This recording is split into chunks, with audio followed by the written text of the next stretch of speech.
인베스티게이션, 그런 영화들이 참 재미있습니다. 그런 눈으로 오늘 읽은 본문을 좀 이렇게 쫙 펼쳐 보이면 실마리가 잡힙니다. 실은 오늘 나와 있는, 여러분은 그냥 한번 쭉 읽어봤지만 뭔가 대단하죠? 뭐 전쟁이 일어나는 것 같고, 뭐 해, 달 떨어지고, 뭐 불, 유황, 연기 속에서 사람들이 막 죽어나가고, 풀이 타고 나무가 타고 강물이 마르고 물이 오염돼가고, 이런 바다가 피가 되고 여러 가지 사건들이 이렇게 쫙 펼쳐지는데 좀 정신이 없을 것 같아요. 그럼에도 불구하고 이런 이미지들이, 상징들이 실은 구약에 있는 여러 사건과 다 연결이 되어 있습니다. 그냥 out of nowhere 이 상징들이 툭 튀어나온 게 아니라 구약 성경에 이 이미지들이 이미 다 있습니다. 그래서 오늘 본문을 이해하는 데 있어서 제가 두 가지의 그림을 같이 설명을 하려고 그럽니다. 첫 번째, 오늘 이 말씀을 들을 때 일곱 나팔이 불지 않습니까? 마지막 임봉을 뗐을 때 반시간 하늘이 고요하다고 그랬어요. 그 고요함을 깨고 드디어 일곱 나팔을 가진 일곱 천사가 등장하면서 이제 나팔을 불기 시작합니다. 그 일곱 나팔이라는 이미지가 구약 성경을 조금 읽으신 분들은 바로 튀어나오는 이미지가 있습니다. 여리고 성 공격할 때 일곱 제사장이 일곱 나팔을 불었습니다. 그래서 여호수아 6장 4절에 보면 제사장 일곱은 일곱 양각 나팔을 잡고, 그 다음에 하나 주목할 아이템이 있는데 언약궤를 앞에서 나아갈 것이요. 그래서 이 작전에 따라서 하루에 한 바퀴씩 마지막 날은 일곱 바퀴를 언약궤를 두고 돌게 됩니다. 그 돌기를 마침에 여리고 성이 와르르 무너져 내렸습니다. 자, 그 이미지를 가지고 일곱 나팔을 오늘 계시록에서 보면 실은 오늘 본문은 여섯 번째 나팔까지만 부러졌습니다. 여섯 번째와 일곱 번째 사이에 인터벌이 좀 깁니다. 그것이 다음 주와 그 다음 주에 설교할 내용인데, 마지막 일곱 번째 나팔을 불던 장면까지 보면 너무너무나 흡사한 장면이 드러나게 되는데, 계시록 11장 15절에 보니까 일곱째 천사가 나팔을 불매, 미리 가본 겁니다. 일곱째 나팔까지. 그랬더니 19절에 이런 모양이 나옵니다. 이에 하늘에 있는 하나님의 성전이 열리니 성전 안에 하나님의 뭐가 보여요? 언약궤가 보이며 또 번개와 음성들과 우레와 지진과 큰 우박이 있더라. 여리고 성을 허무는 장면과 일곱 나팔을 불면서 마지막 재앙을 알리는 이 모습이 완전 매치입니다. 언약궤 모습이 보이는 것까지 완전 매치예요. 여기에서 우리에게 참 또 하나의 이 여리고 성의 그림과 더불어 이 일곱 나팔을 불 때 일어나는 이 재앙의 모습을 보면서 또 하나의 그림이 탁 등장하게 되면서 오버랩이 됩니다. 그 또 하나의 그림이 무엇이냐면 바로 출애굽 당시에 10가지 재앙이 있었던 사건하고 나팔을 불면서 나타나는 여러 재앙이 너무나 흡사합니다. 그래서 애굽에서 출애굽하는 그 장면을 드디어 가능하게 했던 10가지의 재앙의 모습이 또 겹쳐집니다. 그래서 첫 번째 나팔을 7절에 불죠. 그랬더니 어떤 일이 일어납니까? 피 섞인 우박과 불이 나와서 땅 3분의 1이 타고 수목의 3분의 1이 타버리고 푸른 풀도 타버립니다. 이 재앙은 출애굽기에 나오는 7번째 재앙하고 흡사합니다. 두 번째 나팔을 빵 불었습니다. 그랬더니 불 붙는 큰 산과 같은 것이 바다에 던져집니다. 그러면서 바다의 3분의 1이 피가 되고 바다에 있는 생물들, 물고기들이 3분의 1이 죽습니다. 그리고 심지어는 바다에 떠다니는 배들이 3분의 1 깨어집니다. 이거는 애굽의 재앙의 첫 번째, 바다가 피가 되는, 나일강이 피가 되는 이 피재앙과 아주 흡사한 장면입니다. 세 번째 나팔이 빵 부러졌습니다. 그랬더니 어떤 일이 일어납니까? 횃불같이 타는 큰 별이 하늘에서 떨어져 가지고 강물의 3분의 1과 여러 샘에 떨어지는데 이 별의 이름이 쓴쑥이래요. 쓴쑥. 그래서 이것들이 물을 오염케 해서 그 쓴 물이 된 것을 먹는 사람들이 죽게 됩니다. 이것은 달리 애굽의 재앙과 매치하는 것을 찾아볼 수는 없었습니다. 그런데 네 번째 나팔이 부니까 어떤 일이 일어나냐면 해 3분의 1, 달 3분의 1, 별의 3분의 1이 타격을 받고 낮의 3분의 1이 비춤이었고 밤도 그러하더라. 즉 어둠의 재앙이 오는데 이것이 출애굽의 흑암의 재앙, 9번째 재앙과 아주 흡사합니다. 5번째 나팔이 부니까 황충이 나와요. 좀 이따 더 설명하겠습니다. 황충은 메뚜기입니다. 역시 출애굽할 때 8번째 재앙이 메뚜기 재앙입니다. 그러니까 너무나 이 애굽에 있었던 10가지의 재앙과 7 나팔을 불었을 때 나타나는 재앙이 흡사하게 겹쳐집니다. 이 두 그림, 여리고성을 허물 때 쓰던 나팔, 그리고 애굽에 닥쳤던 이 재앙이 나팔 재앙과 연결돼서 이 그림이 다 합쳐지는 것을 보게 돼요. 전 여기에서 아주 중요한 교훈을 하나 얻습니다. 여러분, 애굽의 그 영화와 전성기는 바로 왕국 시대입니다. 로마의 전성시대는 시저 시대가 전성시대라고 할 수 있어요. 근데 애굽은 바로 시대예요. 로마 황제의 타이틀이 시저이듯이 애굽 왕의 이름은 바로입니다. 타이틀이 바로예요. 그래서 애굽의 영화와 전성기를 이 바로 왕국 시대를 빼고는 설명할 수가 없습니다. 우리가 이집트에 가면 보는 스핑크스, 피라미드, 오벨리스크, 이 모든 게 다 바로 왕국 시대에 세워졌던 7대 불가사의 중에 하나입니다. 대단합니다. 지금도 이것이 어떻게 가능하지 않은데 그 옛날에 이런 일들이 이루어졌습니다. 그 어마어마한 애굽 왕국을 80살 먹은 한 노인이 지팽이 하나 들고 들어가가지고 당신의 백성을 끄집어냅니다. 지금 생각해보면 있을 수 없는 일입니다. 가능하지가 않습니다. 누가 감히 애굽의 제국에 도전할 수 있겠습니까? 계란으로 바위치기라고 할 수 있을 것 같아요. 그런데 모세가 해냅니다. 애굽의 최대의 강국에서 자기의 백성을 빼내는 일들을 하게 됩니다. 누가 감히 여리고성을 함락하리라고 생각했을까요?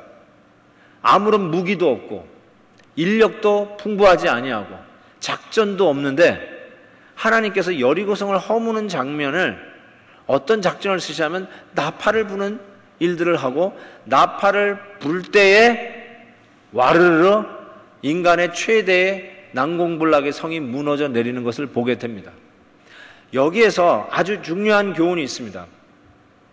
이 세상 나라는 아무리 여리고성 같아 할지라도 그 누가 흔들어 허물 수 없는 거대한 성을 지었다 할지라도 이 나라의, 이 세상의 나라는 애굽의 나라와 같이 그 누가 감히 공격할 수도 없고 허물 수도 없고 무찌를 수도 없는 최강 막강한 나라라 할지라도 그 나라들은 하나님의 나팔 소리와 더불어 그리고 하나님께서 내리시는 재앙과 더불어 그 모든 나라, 영광, 최대 전성기는 허물어진다는 내용입니다. 이 세상은 영원할 것 같은데 결단코 영원하지 않다는 것입니다.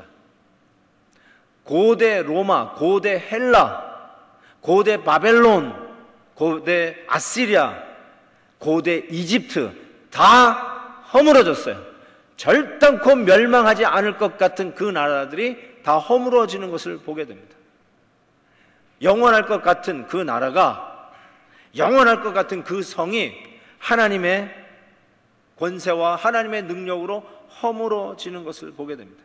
인간이 세운 성과 인간이 세운 영화는 이와 같이 무너질 것이라는 것을 이야기합니다.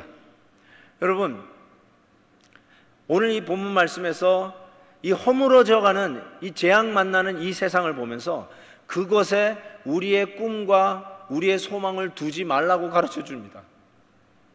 야, 이제는 나는 이 성을 지었으니까 천년 만년 살 것 같다고 생각하는데 그러지 말라는 것이에요. 허물어질 성이라는 거예요. 내가 이제는 이만큼 이루었는데 이제는 아무도 나를 넘보지 못할 거라 생각했는데 내가 이루어놓은 그 업적이 어느 날 하루아침에 다 무너져 내리는 것입니다. 오래된 얘기 같지만 아직도 우리의 뇌리 속에 남아있는 LA 폭동 사건은 많은 것을 우리에게 교훈으로 던져주었던 사건입니다. 저는 그 당시 동부에서 먼산 불구경하듯이 보았던 사건인데 실질적으로 성도님들을 만나보니까 이 LA 폭동의 피해자들이 의외로 많았습니다. 그리고 한결같이 그 어려움에 그 쪽에서 배운 교훈들을 얘기하는데 아마 이 안에도 계실지 모르겠어요. 내가 지난 20년 이민 역사, 지난 30년 동안 땀 흘려 수고하며 먹지 않고 자지 않고 때로는 투잡 뚜리잡 뛰어가면서 열심히 일한 나의 모든 이민 생활의 결정체, 그것이 하루아침에 이와 같이 날아가 버렸어요. 이제는 성공했다, 이제는 좀 쉴만하다, 이제는 남부럽지 않은 생활을 살 수 있다라고 생각했던 나의 모든 기업과 영광이 하루아침에 날아가는 것을 보면서 이것에 내 소망과 이곳에 내 안정과 내 보장이 없다는 것을 깨닫고 이제부터는 이런 것에 내 마음과 내 꿈과 나의 소망을 두지 아니하고 하나님만이 나의 성루요, 하나님만이 나의 산성이요, 하나님만이 나의 안정이요, security요, 하나님만이 나의 보장임을 간증하는 성도님들을 많이 만납니다. 정확합니다, 여러분. 이 세상 천년 만년 살 것 같은 그 모든 영화와 영광들이 하나님의 나팔소리와 함께 허물어지는 이것을 보라는 것입니다. 거기에 꿈과 소망과 우리의 마음을 두지 말라는 것입니다. 하나님만이 우리의 소망이요, 하나님만이 영원하신 분이요, 하나님만이 우리의 요새요 산성이심을 믿으시기 바랍니다. 이와 같은 재난의 선포와 더불어 갑자기 독수리가 등장합니다. 네 나팔이 불면서 주로 자연재해를 이야기하고 있죠. 임봉은 사람이 다치는 걸 보여요. 근데 주로 나팔이 부는 재앙은 자연재해에 이상한 일들이 생기기 시작합니다. 뭐 바다가 그렇고 해가 떨어지고 이런 모든 것도 요즘에 우리가 겪고 있는 것과 그렇게 무관하지 않다고 생각합니다. 그런데 갑자기 독수리가 나타나더니 화 외칩니다. 화딱지가 나는 건가?가 아니라 영어로 보니까 화로다. 성경은 강조점에 항상 반복합니다. 그 언어 구조가 반복하게 돼 있어요. 그래서 예수님께서도 반복할 때, 강조할 때 I truly say unto you, 내가 진실로 너에게 이르노니, 항상 반복합니다. 강조할 때는 항상 2번 얘기합니다. 그게 언어적 구조예요. 그런데 3번 강조했다는 것은 화로다. 반드시 명심해야 할 일이에요. 성경에 3번 강조한 것이 이거 말고 또 한 군데 있다면 거룩. 이사야가 성전에서 천사들이 하나님을 찬양하는 거룩. 그 외에는 화로다. 점점 더 이 재앙이 극렬해지고 심화되어 가는 것을 보게 됩니다. 여러분, 임봉을 뗄 때는, 여러분 아웃라인 맨 밑에다가 제가 실었어요. 임봉을 뗄 때의 재앙의 규모는 4분의 1이었어요. 그런데 오늘 본문을 읽으시면서 느끼셨겠지만 나팔을 불 때의 재앙의 규모는 3분의 1이에요. 1/3. 나중에 대접을 볼 때 확인하겠지만 대접의 재앙의 규모는 entire이에요. 전부예요. 몽땅 다 재앙의 그 안에 들어가게 돼 있어요. 점점 강해지는 것을 보게 됩니다. 그래서 5번째 나팔, 6번째 나팔, 7번째 나팔이 화 앞으로 닥칠 화에 대한 선포인 것을 보게 됩니다. 5번째 나팔이 부러집니다. 그랬더니 무저갱이가 열립니다. 천사가 그 무저갱이 열쇠로 엽니다. 무저갱이는 딴 게 아니에요. 지옥이에요. 지옥이 열려요. 그리고 거기서 연기가 확 올라옵니다. 그런데 거기서 뭐가 올라와요? 황충이 올라옵니다. 메뚜기 떼들이 올라옵니다. 메뚜기 떼 쫙 올라와요. 근데 이 메뚜기 떼 이 모습은 아까도 얘기한 것처럼 출애굽 재앙에도 있고요. 요엘서를 혹시 시간 되시면 1장, 2장을 한번 읽어보십시오. 이 황충이 올라와서 일어나는 재앙의 모습이 요엘서 1장, 2장하고 완전히 또 맞아 떨어져요. 이 황충은 도대체 누구인가? 황충은 이 뭔가? 이 무저갱이에서 올라오는 이 황충은 뭔가? 본문 11절에 그가 누구인지를 밝히고 있어요. 그들에게, 황충입니다. 황충들에게 왕이 있다고 그랬어요. 그 왕은 누구냐? 무저갱이의 사자라. 히브리어로는 그 이름이 아바돈이요, 헬라어로는 그 이름이 아볼루온이더라. 헬라어로 이 아폴리온, 그리스 신화에 나오는 아폴로 신을 이야기합니다. 그 의미 자체가 뭐냐면 파괴자, destroyer를 의미합니다. 누굴 얘기하는 거죠? 사탄입니다. 로마 황제들이 자기 스스로를 아폴로 신에 비유하는 적이 참 많았습니다. 그래서 혹자는 이게 로마 제국의 황제들을 의미한다라고 얘기하지만 문맥상 로마 황제가 아니라 이거는 아담을 꿰어내었던 사탄입니다. 이 사탄의 수하 혹은 representative가 황충입니다. 다음 주에 또 큰 천사가 나와요. 그 천사가 예수님의 representative이듯이 여기에 황충은 사탄의 representative예요. 그 황충이, 말이 충이 들어가면 우리는 약간 오싹해요. 바퀴벌레가 생각이 나고 기분이 안 좋아요. 그런데 실은 이 황충에 대한 모양을 묘사하는데 황충은 의외로 매력이 있습니다. 아주 혹하는, 끄는 것이 있어요. 제가 왜 그렇게 보냐면요, 황충에 대한 모양을 그려냈는데 9장 7절부터 보시면 전쟁을 준비한 말들 같다고 그랬어요. 여러분, 짐승들 중에 저는 말이 제일 잘생겼다고 생각해요. 동의 안 하세요? 말이 정말 잘생겼어요. 멋있어요. 머리에는 금 같은 관을 씌웠다고 그랬고, 얼굴은 사람의 얼굴을 하고 여자의 머리털을 가졌다, 이렇게 얘기했어요. 요거 조금 설명하고 갈게요. 여기에 금관은 주로 지체 있는 사람들이 이 금으로 된 관을 씁니다. 임금이 씁니다. 따라서 이 금관을 썼다는 말은 status, 신분, 지위가 높았다는 뜻이고, 요즘식으로 얘기하면 스펙이 있는 사람을 얘기해요. 우리가 굉장히 사모하고 부러워하는 자예요. 그게 금관 쓴 사람이에요. 굉장히 멋있는 거예요. 나도 저렇게 되고 싶어요. 나도 저렇게 왕관 쓰고 싶어요. 그런 지체, 스펙을 얘기하고, 그 다음에 나오는 사람 얼굴 같다. 메뚜기가 사람 얼굴 같대요. 이게 도대체 뭘까? 이게 좀 어려워요, 실은 해석이. 난 그래서 이거 보자마자 메뚜기가 사람 얼굴 같은 거 보니까 이거 아마 유재석인가 보다, 이렇게 생각을 했어요.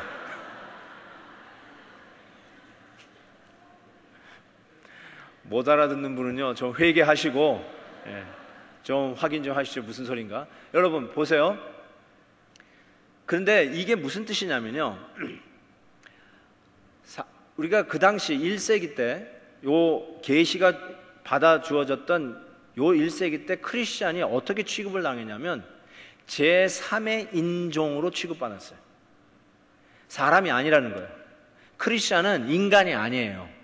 별종이에요. 너 왜 이렇게 튀냐? 우리도 요즘도 이런 말 가끔 들어요. 왜 꼭 그렇게 유별나게 믿으려고 하느냐? 왜 이렇게 튀려고 그래? 그냥 좋은 게 좋은 거 아니냐? 우리는 밥 안 먹냐? 우리는 휴가 안 가냐? 우리도 놀잖아. 우리도 영화 구경 가잖아. 그러니까 티나지 말게, 이 세상 사람들하고 똑같게, 차별나지 않게 그냥 묻어서 같이 좀 살자. 그게 사람 얼굴이에요. 세속적 가치관과 타협하라고 하는 상징적 의미가 사람 얼굴이에요. 우리가 모두 추구하는 쾌락주의, 모두가 원하는 성공주의, 모두가 원하는 최고, 그거 우리도 가질 수 있어. Be one of us. Be like us. 다른 인종 취급받지 말고 우리처럼, 세상 사람들처럼 이 사람의 얼굴 가지고 살자. 그거예요. 굉장히 유혹적이죠. 그 다음에 또 뭐죠? 머리털 나오나요? 여자의 머리털 같대요. 저기 매력이라고 썼어요. 왜냐하면 여자들에게 있어서의 이 머리는 매력 포인트라고 저는 생각해요. 여자분들이 가장 많은 시간을 쏟는 게 머리라고 저는 생각해요. 샤워하는 시간보다 머리 만지는 시간이 훨씬 깁니다. 아시는 분만 아실 거예요. 우리 집에 3 여자가 있습니다. 화장실 들어갔다 나오면 하수구에서부터 머리를 치워야 되고 온 플로어에 머리를 한 줌 치워야 됩니다. 머리에 쓰는 시간이 보통이 아니에요. 그러고 보니까 여자들은 머리가 멋있게 뽑아져야 매력이 있습니다. 머리가 잘 나와야 돼요. 근데 머리가 엉클어져 있으면 보기 싫어요. 제대로 매력이 발산이 안 돼요. 여자분들의 영광은 머리에 있는 줄 믿습니다. 갑자기 황충의 모양이 여자의 머리털 같아요. 무슨 뜻이냐? 매력이 있다는 거예요. 어쨌든 머리는 잘 하십시오. 자, 그런데 여기에로 끝나지 않아요. 뭐 다른 여러 가지 묘사도 있지만 중요한 것만 얘기하는데, 그 다음에 보니까 이빨은 사자의 이빨을 갖고 있어요. 이 메뚜기가 이 안을 들여봤더니 이는 사자의 이빨이다. 그리고 꼬리, 3절을 보니까 꼬리는 전갈에 쏘는 그 스콜피언, 전갈의 꼬리를 갖고 있어요. 여러분, 이걸 가만히 생각해 보세요. 여러분, 사자가 한번 물면 끝이에요. 죽어요. 아무리 덩치가 큰 코뿔소나 하마나 사자가 목을 물면 가는 거예요. 물고 늘어지면 끝나는 거예요. 그래서 이 사자의 이빨은 파괴력을 상징하고요. 그리고 정갈의 그 스콜피언의 꼬리는 그가 한번 쏘이면 죽습니다. 사망을 상징합니다. 죽이는 힘이에요. 킬링 파워예요. 자, 이건 뭘 의미하냐면, 황충은 겉보기에는 매력이 있어요. 사람들에게 친근감이 있어요. 사람들이 그럴 것처럼 되고 싶어요. 금관 쓰고 싶어 하게 하고, 세속적인 거 다 즐기면서 사람의 얼굴로 살게 하고, 더 나아가서 그것이 성적이든 육체적인 매력이든 어필링하는 그 매력 포인트를 가지고 사람을 끕니다. 사람들이 그렇게 되기를 원해요. 우리가 원하는 거예요. 그런데 그 길로 가면, 그것을 취하면 결국은 어떻게 되느냐? 사자 이빨에 물려 뜯겨 죽습니다. 정갈의 꼬리에 맞아서 죽습니다. 죽는 길이에요. 멸망의 길이에요. 그게 모든 사람이 추구하는 것 같고 부러워하는 길이고 성공하는 길 같지만, 그 길로 가면, 그것이 우리의 인생의 목표가 되면 그 마지막의 결론은 사자의 이빨에 뜯겨 죽는 결과라는 뜻이에요. 이 이야기를 하면서 사탄의 레프리젠터티브인 이 황충이 막 해를 끼치기 시작하는데, 그 해받는 대상을 오늘 성경에서 9장 4절에 이렇게 밝히고 있어요. 그들에게 이르시되, 황충들에게 이르시는 거예요. 땅의 풀이나 푸른 것이나 각종 수목은 해하지 말고. 이게 원래 메뚜기는 이걸 해하는 거 아니에요. 메뚜기 때가 지나가면 남아있는 풀이 하나도 없어요. 그런데 풀이나 수목은 해하지 말고, 보세요. 누구를 해하나? 오직 이마에 하나님의 인침을 받지 아니한 사람들만 해하라.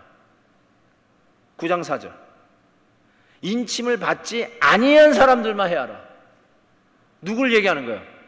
인침 받은 사람은 14만 4천 명 크리스찬이에요. 예수 그리스도에 속한 자들이에요. 근데 인침을 받지 아니하는 난 크리스찬이에요. 인침 받지 않은 사람들만 해하라. 이렇게 얘기했어요. 자, 이 부분을 이제 적용을 해야 돼요. 이 부분을 가지고 여러분이 어떻게 힘주어서 의시될지 모르겠지만, 야 봐라, 이제 크리스찬은 이제 어떤 일이 있어도, 황충이 와도 정갈에 쏘여도 죽지 않고, 아무리 뭐 힘든 일이 있어도 우리는 살아남는다. 뭐 얼마든지 얘기할 수 있을지 모르겠지만, 실은 저는 이거를 반어법적으로 적용해야 옳다라고 생각해요. 이렇게 적용하고 싶어요. 여러분 보세요. 세상 사람들은 맞아요. 왕관 쓴 사람들, 사람의 얼굴을 한 사람들, 그리고 여자의 머리털을 한 매력적인 사람들, 그런 것 쫓아가요. 그게 전부고 그것이 나에게 행복을 준다고 믿고 가요. 근데 그 결과는 뭐냐? 죽음이에요. 사자의 이빨에 뜯기고 정갈에 쏘여서 죽는 거예요. 크리스찬은 뭐냐 그러면? 크리스찬은 누구냐? 그런 것에 유혹받지 아니하고 넉넉히 믿음으로 이기면서 살아가는 자. 크리스찬들이야말로 왕관 쫓아가지 말라는 거예요. 크리스찬들은 누구냐? 세속적인 이런 가치관과 타협하며 사는 자들이 아니라는 거예요. 크리스찬들이 누구냐? 어떤 섹스 어필링이나 사람들이 얘기하는 반짝거리는 매력을 쫓아가다가 정갈에게 쏘이고 사자 이빨에 뜯겨 죽는 자들이 아니라 그런 것들을 넉넉히 이길 수 있는 자들이 크리스찬이라는 뜻이에요. 크리스찬들은 이런 거 시시한 걸로 넘어가는 자들이 아니다. 이러한 유혹 속에 자빠지는 자들이 아니다. 힘들고 어려워도 금이 우리를 녹이고 매력적인 것이 우리를 유혹하고 세상적으로 즐기고 가치관이 우리를 흔들어 놓는다 할지라도 우리 성도들은 그런 데 넘어지지 아니하고 넉넉하게 믿음으로 싸우며 믿음으로 승리하는 자들이 바로 하나님 앞에 인침받은 14만 4천 명 예수 그리스도에게 속한 크리스찬들이야말로 이 세상의 유혹, 황충의 유혹에도 넘어가지 아니하고 넘넘이 믿음으로 사는 자라는 하나님의 말씀이에요. 여러분을 향한 하나님의 도전이기도 해요. 6번째 나팔이 불입니다. 불, 유황, 연기가 나오면서 유브라데 강에 묶여 있었던 네 천사가 놓여지면서 3분의 1을 죽이기로 작정된 자들. 저는 여러분 이게 다 상징적이에요. 유브라데니까 이게 저쪽 팔레스타인에서 다 일어날, 저 이란, 이라크에서 일어날 무슨 3차 대전쟁 일련이라고도 할 수 있어요. Maybe. 근데 이 상징들을 가만히 보니까요, 이 마병대 2만만이 오는데 2만만은요 만 곱하기 만이니까 실은 2억 명의 군대를 얘기해요. 여러분 말이 2억이지 군대 2억을 앞에다 모을 만한 광장도 이 세상에는 없을 겁니다. 어마어마한 이 마병대들이 나와서 완전히 휩쓰는데 3분의 1이나 희생을 당하는 일들이 일어나게 됩니다. 저는 이걸 보면서 이미 지난 2000년 역사 속에서 이런 일들은 이미 일어나고 있었고, 아니 이미 그 전에 있어서 너도 계속해서 이렇게 우상을 숨기는 나라들이 멸망을 거듭했던 걸 봅니다. 결단코 넘어지지 않을 것 같은 고대 이집트도 넘어졌습니다. 결단코 넘어지지 않을 것 같은 고대 바벨론도 넘어갔습니다. 이 팍스 로마나 영원할 로마 제국도 넘어갔습니다. 헬라 제국도 이전에 이미 넘어갔습니다. 아시리아 넘어갔습니다. 히틀러, 나치 넘어갔습니다. 동서냉전 시대 소비에트 유니언, 소련 망한 지 오래입니다. 사람의 야망과 사람의 영화를 추구하는 이 세상, 영원할 것 같은 그 나라들이 다 무너졌어요. 이런 나라들의 무너지는 역사는 어쩌면 계속될 거예요. 인간의 영화를 세우는 바벨론의 타워 같은, 바벨탑 같은 타워들은 분명히 넘어질 거예요. 그리고 우리 역사 속에 보아왔습니다. 넘어지는 역사들을 보아왔습니다. 그럼에도 불구하고, 이런 일들이 일어나는데도 불구하고 오늘 본문의 마지막 20절과 21절에 이렇게 되어 있어요. 이 재앙에 죽지 않고 남은 사람들은 손으로 행할 일들을 회개하지 아니하고 오히려 여러 귀신과 또는 보거나 듣거나 다니거나 하지 못하는 금은 동과 목석의 우상에 절하고, 그리고 마지막 절 21절에 보니까 또 그 살인과 복술과 음행과 도둑질을 회개하지 아니하더라, 이렇게 적혀 있어요. 이게 우리가 심각하게 받아야 할 메시지. 여러분, 재앙의 규모가 4분의 1에서 3분의 1로 확대 심화됩니다. 그럼에도 불구하고 3분의 1이에요. 뭘 의미합니까? 아직 은혜의 시기라는 거예요. 황충이 5개월 동안만 하나님의 뜻 가운데 제한받아 활동합니다. 5개월이에요. 영원히 아니에요. 뭘 얘기하는 거예요? 아직은 은혜 받을 만한 때예요. 따라서 이와 같은 일들이 벌어질 때 교훈으로 받고 회개해야 되는데, 이 마지막 때의 사람들 보세요. 회개하지 아니합니다. 이런 일들이 벌어지고 있는데 회개하지 아니합니다. 내 꿈이요 열망이요 나의 모든 것이라 생각했던 제국과 열망이 다 무너져 내리는데 회개하지 아니해요. 미국의 상징이라고 할 수 있는 월드 트레이드 센터가 무너져 내렸는데 회개하지 아니해요. 산풍이 무너졌는데 회개하지 아니해요. 배가 뒤집어졌는데 회개하지 아니해요. 실로암 망대가 무너져서 18명이 깔려 죽었습니다. 사람들이 예수님께 묻습니다. 저들은 죄가 많아서 저렇게 깔려 죽었죠? 예수님의 말씀을 기억하십니까? 아니다! 너도 회개하지 아니하면 이같이 망하리라! 여러분, 우리가 지구상에서 일어나는 수많은 비극들과 대재난의 일들, 이거는 그냥 뉴스로만 접하라는 게 아니라 그런 걸 들을 때마다 이 계시록 말씀을 상기하시고 회개하라는 하나님의 음성인 것을 믿고 회개하셔야 됩니다. 실은 이 어마어마한 하나님의 마지막 대장정의 드라마 나팔과 더불어 일어난 재앙은 실은 8장 3절과 5절에서 희한한 말씀으로 시작합니다. 나팔 불기 전에 일어났던 일이에요. 8장 3절, 또 다른 천사가 와서 제단 곁에 서서 금향로를 가지고 많은 향을 받았으니 이는 모든 성도의 기도와 합하여 보좌 앞 금제단을 드리고자 함이라. 금향로가 무엇이냐? 그 앞에 있는 연기가 성도들의 기도다라고 이야기합니다. 이미 계시록 5장 8절에 이 이미지가 등장했습니다.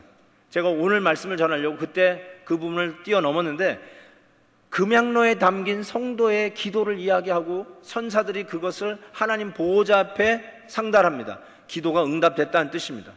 그런데 8장 5절에 보니까 천사가 향로를 가지고 제단에 불을 담아다가 땅에 쏟음에 울의 음성 번개 지진이 나더라. 성도들의 기도가 제단에 쏟아지니까, 땅에 쏟아지니까 울의 음성 번개 지진이 나더라. 요 이미지를 그대로 야고보서 5장으로 옮겨가면 이렇습니다. 서로 기도하라. 의인의 간구는 역사하는 힘이 크미니라. 울의 음성 번개 지진, 이것은 야고보서에서 역사하는 힘이 크다.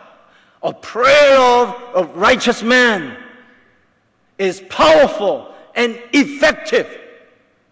우리 성도의 기도는 능력이 있고 역사하는 힘이 크다 말씀하셨어요. 사도행전 4장 31절에 보면 빌기를 다하며 기도하기를 다하며 성도들이 기도하기를 다하며 모인 곳이 진동하더라. shaken. 그리하여 모든 무리가 성령에 충만하였고 담대히 하나님의 말씀을 전하더라 했어요. 바울과 실라가 감옥 안에서 기도와 찬송할 때 shaken, 흔들리고 옥문이 다 열렸어요. 베드로 사도가 감옥에 갇혔을 때, 교회가 기도했을 때 베드로가 옥문을 걸어 나왔어요.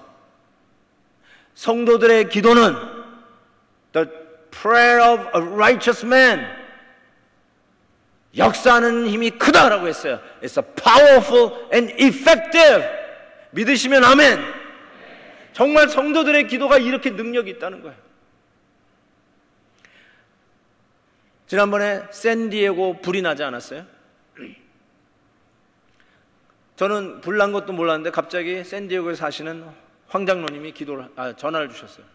목사님 기도해 주세요. 무슨 일인데요? 불 났어요. 예? 어디요? 샌디에고에 불이 났다는 거예요. 알겠다고. 그래가지고 우리 목사님을 통해서 샌디에고에 우리 오시는 성도님이 몇 명인지 빨리 파악해라. 근데 8가정이 샌디에고에서 우리 교회로 올라와요. 대단하죠? 샌디에고에서 오시는 분 박수 보냅니다. 계속 열심히 올라오시기 바랍니다. 근데 8가정 중에 4가정이 이베큐에이션을 당했어요. 이베큐에이션이 뭐죠? 갑자기 생각이 나요. 네? 주방? 대피 명령을 받았어요. 대피를 당했는데 그 4가정은 괜찮고 4가정은 대피 명령을 받았어요. 못 들어가는 거예요, 집에. 근데 참 희한하게도 요 4가정이 전부 다 몽골 선교를 간 가정이에요. 희한하죠? 그러면서 전화하는데 우리가 그 전화 받고 기도할 때가 언제냐면 우리 목사님들이 점심 먹기 위해서 여기 식당에서 이렇게 원탁에 둘러 앉아 있을 때요. 그걸 받고 우리 기도합시다. 그래가지고 우리가 기도를 했습니다. 그 대피 명령을 받았는데도 그 팀장 김태원 지사님 여기 계시나? 김태원 지사님은 대피도 안 하고 몰래 집으로 숨어 들어가가지고 자기 집 앞에 불타는 잔디들을 호수로 물로 껐어요. 그 몰래 안 들어갔으면 어쩌면 그 집 날렸을지도 모르겠어요. 그런데 사진을 찍어서 저한테 보내주셨는데 소방대원이 자기 뒷마당에서 곧 경계까지 온 불들을 끄고 있더라고요. 그러니까 얼마나 절박한 상황이었는지 짐작할 수 있습니다. 그리고 희한하게도 그 4집이 다 그 바람 부는 산불 나는 그 선상에 딱 다 있었어요. 나오는데 대피하는데 우리 이영희 지사님 같은 거기는 눈을 뜰 수가 없을 정도로 연기로 자욱했다고 그럽니다. 참 급박한 상황인데 우리가 기도했어요. 아멘! 딱 끝나고 이제 밥을 먹는데 연락이 왔습니다. 무슨 연락이 왔는지 아세요? 바람이 바뀌었습니다. 전혀 믿지 않는 것 같은데 그때 바람이 바뀌었어요. 그래가지고 집이 안 탔어요. 4집 다 살았어요. 그분들 한턱 내야 돼.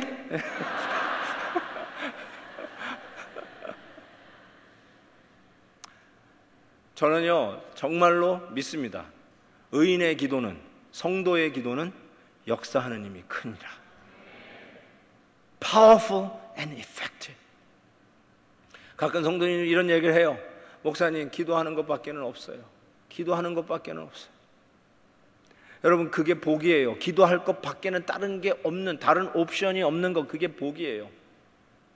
기도하는 것 외에 다른 옵션이 있는 분들이 많아요. 그거 하세요. 그러면 기도하지 말고 그거 하세요. 사람들 쫓아다니세요. 여기저기서 돈 끌어당겨 보세요. 여기저기 전화하세요.